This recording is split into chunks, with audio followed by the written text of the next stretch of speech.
This is my old D7 cat. It's a 3T model, 50s vintage. What I'm going to do today, since I have the canopy off, is show you the controls and the procedures of how to get this thing started. It's easy to see now that the canopy is off and it's more accessible.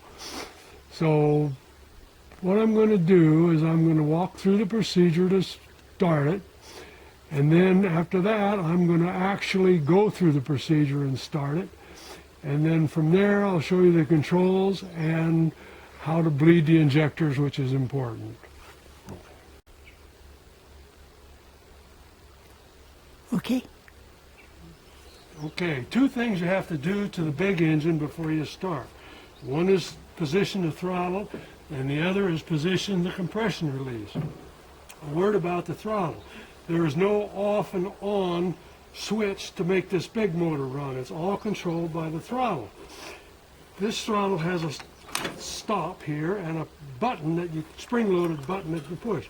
When you're on this side of the stop, that's idle.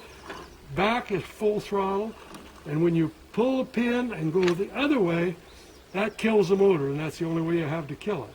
So for starters, you want to set it about a quarter on, and you want the compression release in the down position.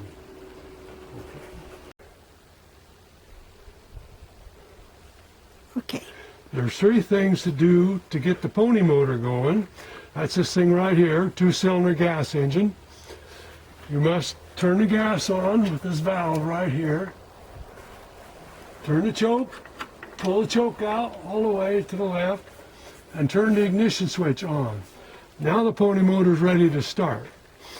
To start it, this lever engages the starter to the pony motor, and you push it this way to start it. If for some reason it hits something and won't go, you have to turn this little knob right here, and that moves the gears so you can make it work. Now the pony motor is running. As soon as it starts, push the choke in. Now, in order to get this motor hooked to the big motor, that's what these two levers are for. This says clutch, and this one says pinion. By holding this one to the left and pulling this one to the right, you engage the pinion, and it will go in and stay in. In fact, it won't come out until the motor starts. And when that's in, then you pull this clutch, and the big motor will start turning over, and immediately you look for smoke out the canopy, and you'll wait for oil pressure to come on the gauge. The gauge is on the other side of the air cleaner. It's very obvious. You have to climb up there to do it. It takes about 10 seconds. So when that's ready, then you're ready to start the motor. Okay. Okay.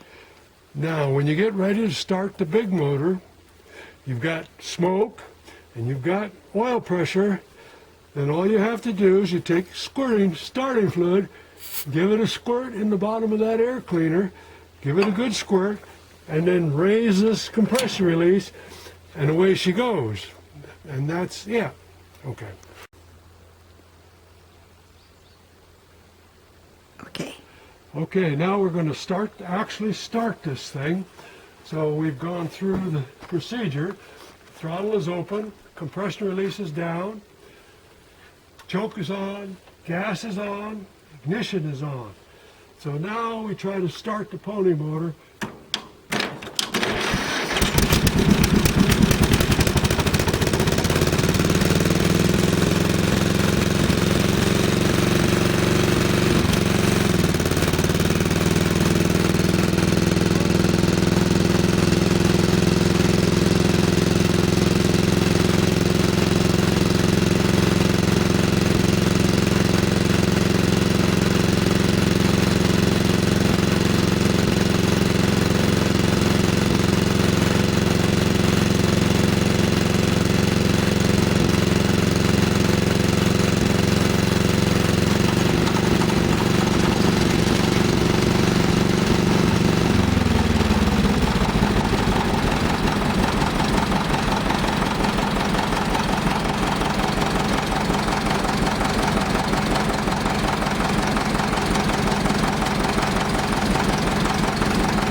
controls for this tractor.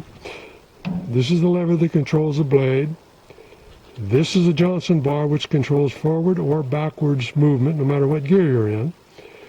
This is the transmission, first, second, usually almost always use first. This is the clutch for the right track. When you pull it back, you disconnect power from the right track. If you pull it back and push this brake, that brake locks that right track, and with the combination of two, you can turn to the right. It's called skid steer. This is the throttle. Pull back increases the throttle. This is the left steering brake or clutch and brake. And this is the main clutch. So when you pull this in, everything goes. And until you pull it in, nothing goes. Okay. If you've run this cat out of fuel, or if you fail to see smoke coming out of the stack while attempting to start it, you must bleed the injector pumps. These are the injector pumps. They're on the right side of the motor. There's 4 of them, one for each cylinder. Behind them is a little valve that you can turn open with your hands, or you may need a little wrench, but it's just a little bit of a valve.